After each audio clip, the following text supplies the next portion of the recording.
ताजा अपडेट्स के लिए सब्सक्राइब करें हमारे YouTube चैनल को और साथ ही बेल आइकन को दबाएं। तीर्थ यात्रियों और पर्यटकों से गुलजार रहने वाली तुंगनाथ घाटी में सन्नाटा पसरा हुआ है, जिससे यहाँ के व्यवसायियों के सामने कोविड-19 एक बड़ा संकट साबित हुआ है।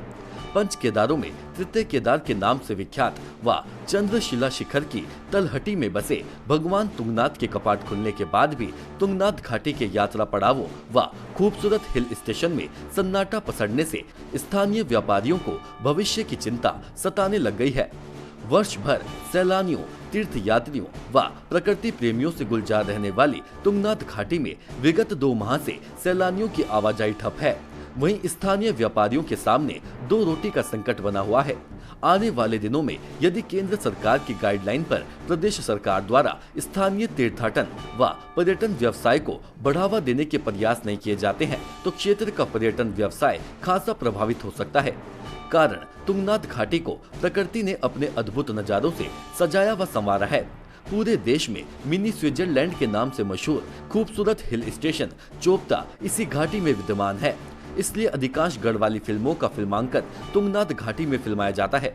तुंगनाथ घाटी में खूबसूरत मखमली बुग्यालों की भरमार होने से तुंगनाथ घाटी में वर्ष भर सैलानियों व प्रकृति प्रेमियों की आवाजाही निरंतर जारी रहती है तथा भगवान तुंगनाथ के कपाट खुलने के बाद तीर्थ यात्रियों के आवागमन में भी भारी वृद्धि हो जाती है। मगर इस बार वैश्विक महामारी कोरोना वायरस के कारण लॉकडाउन होने से तुंगनाथ घाटी के खूबसूरत हिल स्टेशन पटाली धार, कंथा, सिरसोली घाटी, मस्तूरा, ताला, पोथी बासा, मक्कू बैंड, दुग्गल बिट्टा, पंगेर बनियाकुंड, चोपता, भुजगली व तुंगनाथ धाम सहित सभी यात्री पड़ावों पर सन्नाटा पसरा हुआ है, जिससे स्थानीय व्यापारियों को भविष्य की चिंता सताने लग गई है।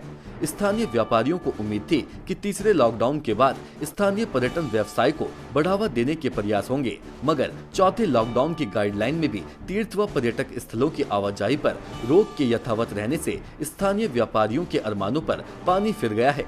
चौथे लॉकडाउन के समाप्त होने के बाद यदि स्थानीय तीर्थाटन व पर्यटन व्यवसाय को मानकों के अनुरूप शुरू करने के प्रयास नहीं किए जाते हैं तो तुंगनाथ धाम में तैनात देवस्थानम बोर्ड के अधिकारियों, कर्मचारियों, तीर्थ पुरोहित समाज व स्थानीय व्यापारियों को रोजी रोटी के लिए मोहताज होना पड़ सकता है।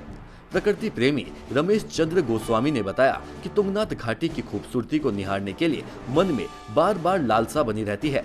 स्थानीय व्यापारी प्रदीप बजवाल ने बताया कि प्रशासन द्वारा 20 मार्च से पर्यटक स्थलों की आवाजाही पर रोक लगा दी थी।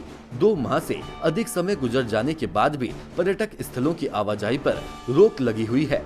स्थानीय व्यापारी योगेंद्र नेगी ने बताया कि क्षेत्र के तीर्थ व पर्यटक स्थलों की आवाजाही पर रोक लगने से हर वर्ग का व्यापारी प्रभावित हुआ है। रुद्रप्रयाग से श्रमिक मंत्र के लिए संवाददाता शंभू प्रसाद की रिपोर्ट।